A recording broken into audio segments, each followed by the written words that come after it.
Нива комбайнын иярлеген Сәликжан Мутайгуллинны фермер мактап туймый, үз эшен җаваплылык тоеп башкара, тырышып эшлиде ул аның турында. Сәликжан Мутайгуллинның бала чагы шушы кырларда әти бабайлары җирендә үткән. Шуңа да язмышын туган авылы Зиректе белән бәйләгән ул. Уңышлар әйбәт, кырлары чиста. Рәхәт, безне бер төрле эшләргә, кырсыта булгач. Рәхәт. Булай булса, ситтер була, 43 булса, 43 була.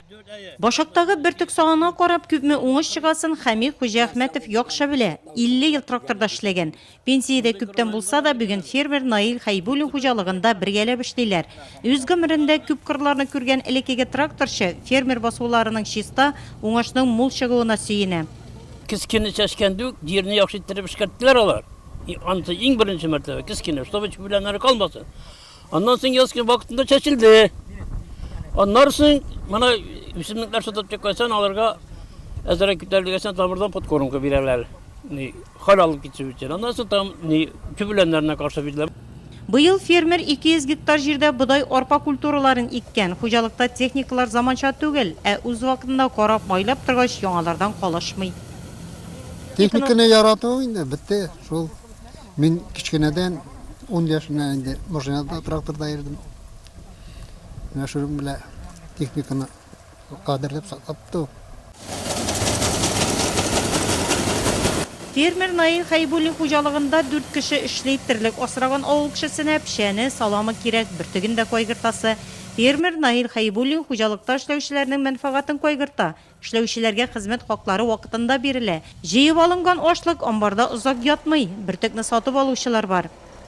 Сату бик әйбәт бара. Халык бик бу бәя белән килешеп, үстергән ашлыкны теләп алалар. Мотор иттереп куйган хезмәтне менә шулай мул уңыш белән җыеп алып аклый алгач, без бүген барлык КФАның членнары белән бик шатлыклы. Хуҗалыкта урып җыю эшләре төгәлләнде. Ашлык җыеп алынган кырның икенче ягында Владимир Даркин туңга сөрү белән мәшгуль, фермерның алда планнары тагын да зурдан. Күл бар. Ясалма күл инде ул колхоз заманасыннан калган. Шунда моторны иттереп, бер төрле бераз анысы да бит инде зыян итмәс, әгәр булдыра алсак, кышчылык белән шөгыльләргә. Каз алып каз үстерергә. Безнең аның өчен бөтен нәрсәләр дә бар. Азык үзебездә, бер кичерәк кенә аларга әллә инде условиялы фирма кирәкми, ангар ясап куйсаң, шунарда тотып, аларны үстерергә була.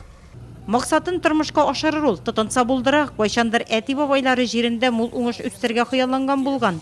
Наил Хайбуллин эшкә алына икән, ахырына кадәр башкарып чыгучылардан.